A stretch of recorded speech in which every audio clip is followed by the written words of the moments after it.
Masuk jalan penarikan ialah baginda perahu ditarik antara Sungai Serting sampailah ke Sungai Jempol.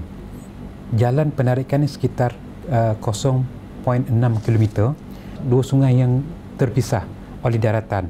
Jadi mana-mana perahu, baik pada Sungai Serting ataupun Sungai Jempol, nak ke satu sungai, mereka harus menarik perahu atau sampan untuk ke satu sungai lagi. Kajian yang ada pada masa itu kita tahu, pertama kajian Langkasuka, kemudian kita dengar juga kajian Sriwijaya, kemudian kajian Majapahit, kemudian Kesultanan Melayu Melaka digunakan juga pada jalan-jalan ini.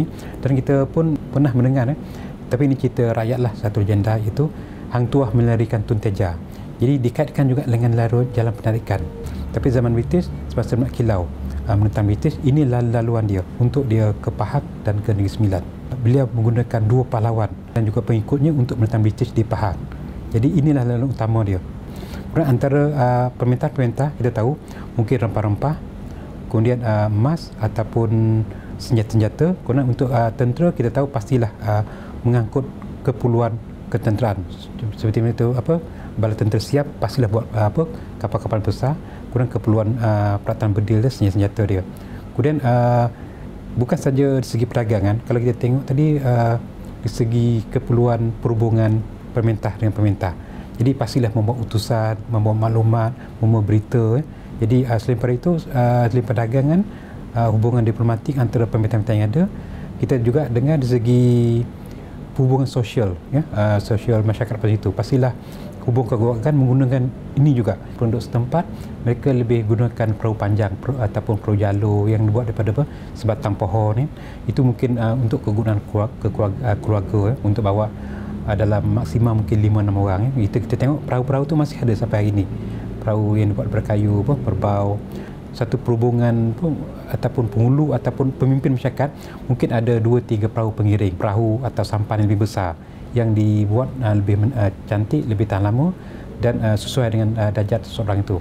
Kemudian untuk bala tentera juga, kita tahulah mungkin jong, mungkin kapal yang lebih besar pada sampan tadi yang boleh memuat mungkin lebih pada 20 orang. Tempat saya berdiri ini adalah di atas tebing Sungai Jempol.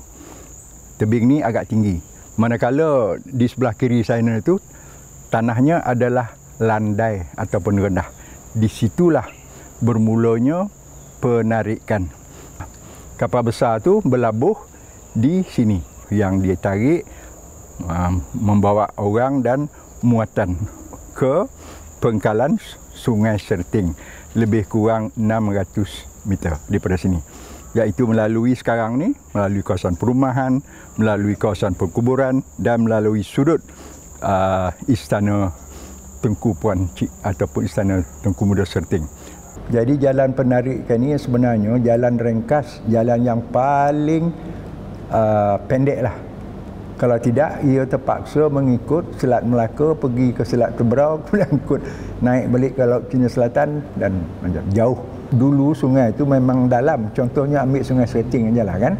Nah, dalamnya 30 kaki dalamnya sungai itu. Begitu jauh Sungai Muar, Sungai Jempol. Tetapi masa sekarang ni oleh kerana banyak pembukaan hutan-hutan semua, jadi sungai pun kering. Penarikan tu memang ada seorang pegawai ditugaskan yang dinamakan Datuk Shah Bandar.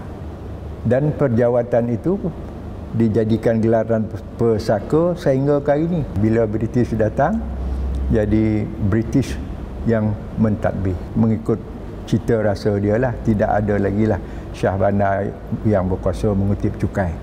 Apabila Inggeris telah memerintah, jadi jalan darat dibina menghubungi Johor, menghubungi Sungai Ujong, menghubungi Jelbu.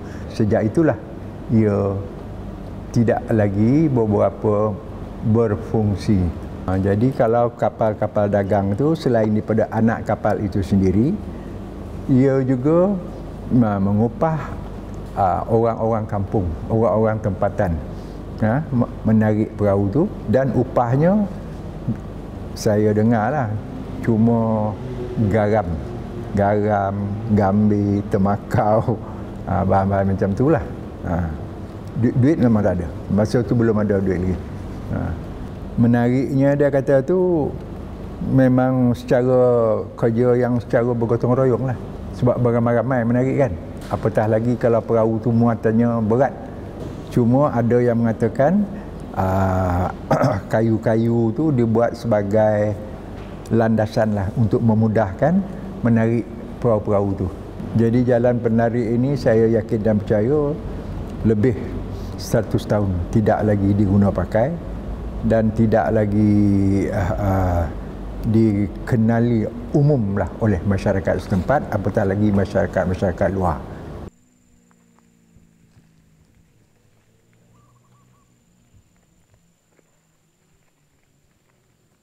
Di mana tempat saya berdiri ini adalah pangkalan Sungai Serting pada masa dulu.